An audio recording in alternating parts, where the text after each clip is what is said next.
Okay, this clip shows how to edit an item.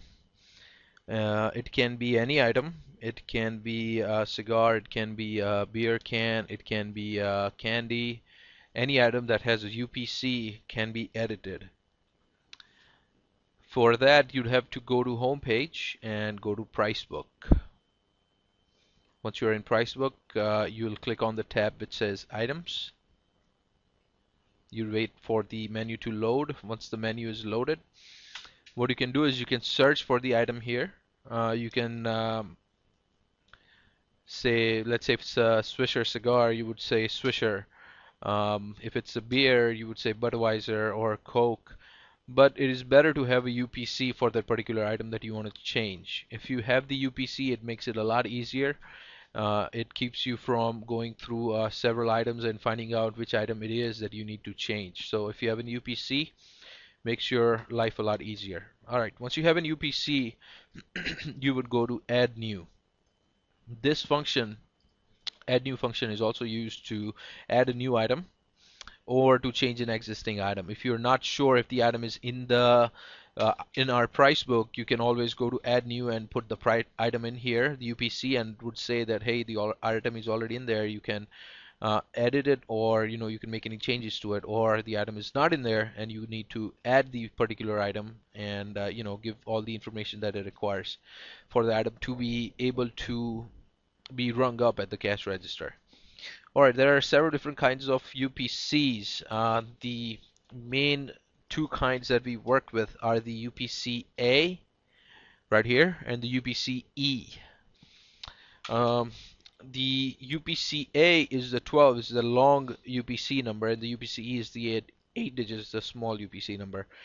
All the 8-digit UPCs have a 12-digit UPC number that the price book already assigns it automatically. So all you need to do is enter the 8-digit number. If whatever is on the item is what you need to enter basically. And remember to enter from all the way to the left to all the way to the right. So don't miss any numbers on the barcode. So I have an item in here in my hand. It is a Swisher Sweet Cigarillo. We are going to pretend it's a new item, and we're just going to enter the UPC in here to see how um, the whole thing works. Alright, so the UPC I have is 025905539. You see how it already gave it a 12-digit UPC. Once you enter the UPC in here, you just need to click on the top line and it will pull up the item on its own. Sometimes it takes a second. If it doesn't pull the item up automatically, all you need to do is hit the enter key here and it should come up with the results. Alright, it says the item already exists, and once you press OK, you'll be redirected to view the particular item. So we press OK, and you'll see how it automatically pulls up all the information for that item. Here it pulled up the name. This you cannot edit actually, it's already set by the manufacturers. You can change the receipt description. Whatever will show on the receipt, you can change that here. You can change the price group.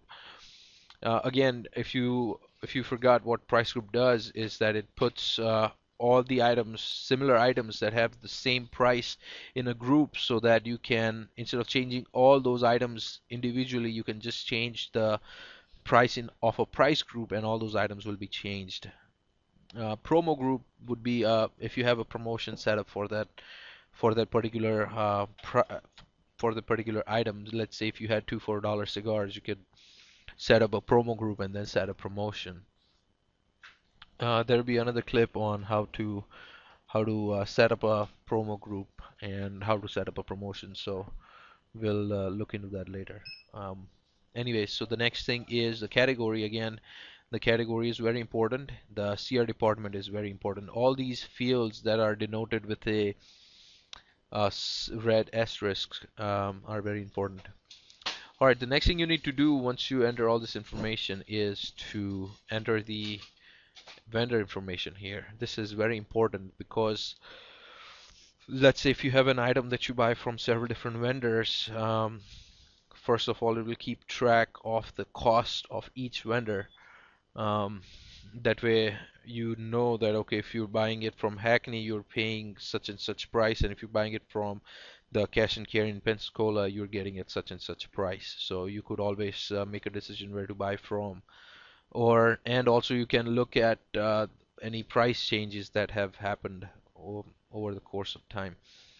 So the way you set this up is, you just click on a field and say pay less cash and carry, and you would put their VIN number, which is the vendor identification number for that particular item. Every vendor have a certain number for each item. Coke would have the Coke in Mobile would have vendor identification number for Diet Coke in the can, um, which would be different to the Coke in Pensacola. They'll have a different number for that item. So item is the same, but the number is different. So that's how you can track same item for different vendors. So you would enter a VIN number here. We don't know what it is right now, so I'm just guessing 1234. And unit in case is 60 always. So you hit enter. So now it's tracking that vendor also. The cost, you can enter that information here. You could see it's already purchased from Hackney for all these four locations in the past. The last purchase we did at 104 on 11/8 of 2011 from Hackney. We paid $48.61 for a box of 60 cigars, and it came in at 81 cents per piece. Same goes to R&A. We paid $30, which comes to 50 cents, and A&J $28, which comes to 47 cents.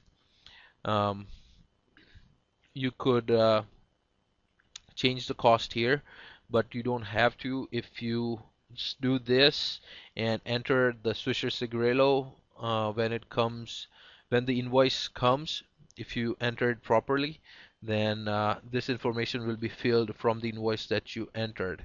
Again, there will be another video showing how to enter an invoice manually, so keep an eye out for that. Again, sales and retail, you could change the prices here.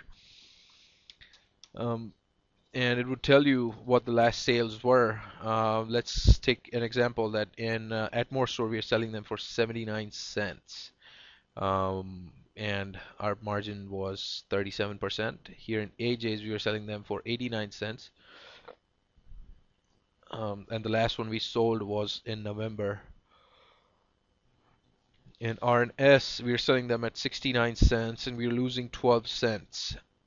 That is because we buy some from Hackney and we buy some from Payless. So, but you could change the prices here also. You could just click on change prices and enter new retail. Let's say you want to make a new retail of 89 cents. You go next, and then it will give you an option what all stores you need to change it. If you want to change it in 101 and 111, you can do that and hit next, or you could just click on all stations and it will select all the stations. And you'd go next, and it'll say when you want to start applying the retail. You don't want to mess with it. It's already set to today's date, or whenever you do this you just hit next, and it will change all the items, and you hit finish, and then it'll send the update to the cash register. Okay, so we are not changing the prices. Inventory is another tab which you cannot edit here. There's another place to add in inventory, but it tells you how many you have on hand if you've been keeping inventory straight, and how much the over and short is, what is the reorder quantity. Um, you could set the minimum stock here. So, and this is what we were looking for actually earlier today, and that's the answer. All right. Next, we are moving up to is the linked items.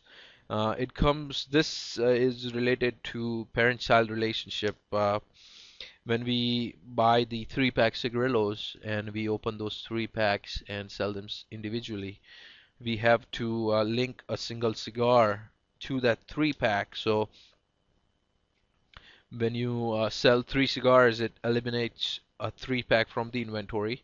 Or when you sell a 3-pack, and it would also eliminate 3 cigars. So vice versa, you could. That's why linking items is very important to keep your inventory straight. Anyways, this is all the information that we need to do in order to enter a new item. It looks like a lot, but All this information helps you tremendously in keeping your inventory straight, your costs and retail straight, and to be able to track a particular item. Alright, so I'm going to get rid of this because we don't know if that's the actual VIN number for that vendor. Anyways, lastly, you hit save and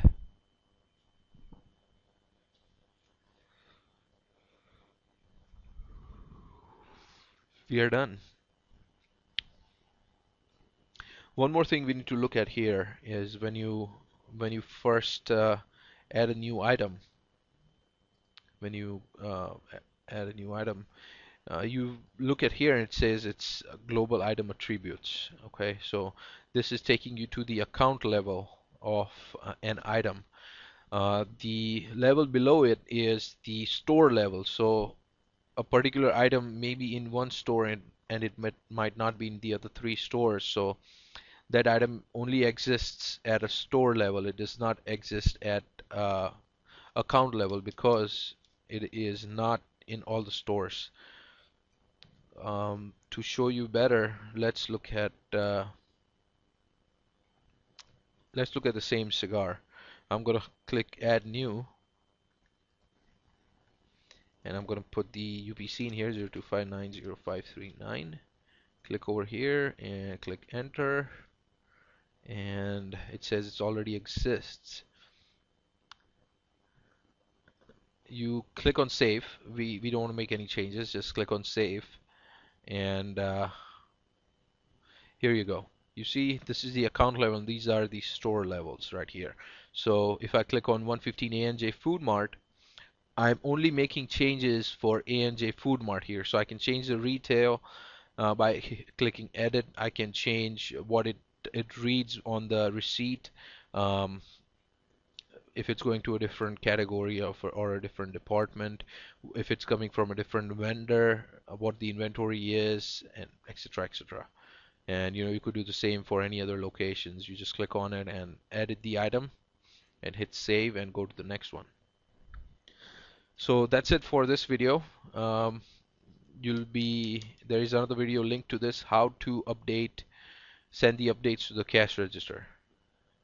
So keep an eye out for that.